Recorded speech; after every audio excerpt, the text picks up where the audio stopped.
In drafting these rules, we took all the issues, and there must be exceptional reasons why the person will not be able to attend.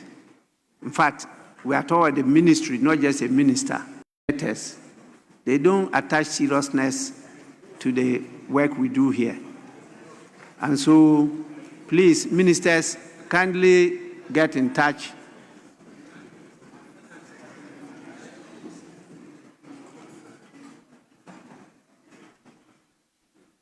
Kindly get in touch with the chief directors to take this. So please, let's try to resolve it. But the practicality of the system we have now is such that the bureaucracy is still weak.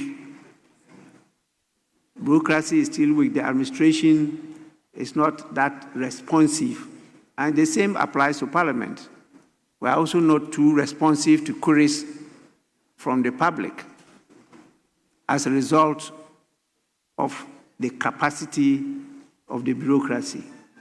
So let's take this in good faith, but try as much as possible to enforce compliance to our standing orders. Yes, Majority Leader.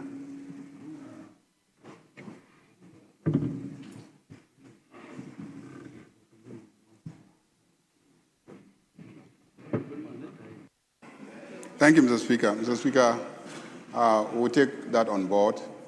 Unfortunately, the Ministry of Environment does not have a deputy minister, and so that is one constraint.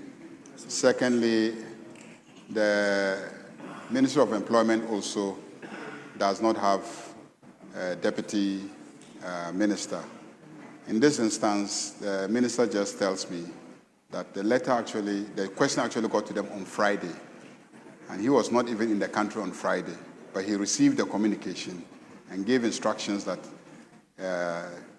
the Chief Director should request for rescheduling so that he can adequately prepare and provide the appropriate answers. But we'll take on board all the concerns raised by honorable members, and we will make sure that ministers attend as scheduled, and if there's a very good reason why we should reschedule, we'll consider it as a House. Thank you, Mr. Speaker.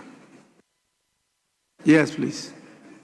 Speaker, we want to assure the leader that we'll give him the maximum cooperation.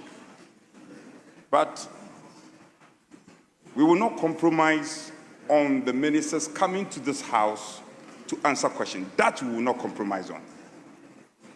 And we will demand an official correspondence. No. You were once here. That was your seat. That was your seat. So, what is that? You can speak. We are saying that you have to come to the House.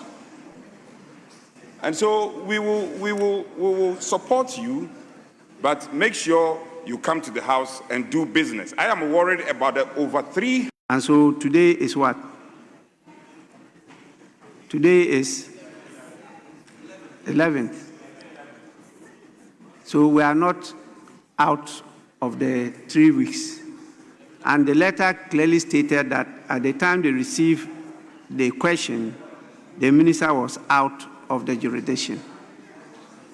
And so how come it was scheduled without consulting the minister again to know whether the minister is available or not available and to answer? So this is something that I said is a weakness of the bureaucracy we have to work on. So please, Minister, you want to have a bite? Thank you, Right Honourable Speaker. I just wanted to state for the record that as a fifth-time member of Parliament, a former deputy leader of this House, I take the business of this House very seriously. And in fact, it is the reason why when the information reached me and I look at the time limit, the questions that must be answered, I felt it was important that I extend it so I can prepare properly and come to this House. That's how serious I take this House.